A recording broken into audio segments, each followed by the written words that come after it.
Hello, welcome to Do It Yourself channel.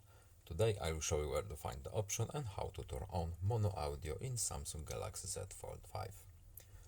To turn on our mono audio, we have to go to settings first, then we are looking for accessibility options, and here we have hearing enhancements.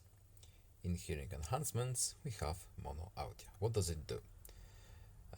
Play the same sound out of both speakers. So we just tap this little button and our mono audio is now turned on. We can also use our phone speakers for this function, but it's in this little menu. So I hope this video was helpful to you. Please leave a like and subscribe. Have a nice day and see you in the next video. Goodbye.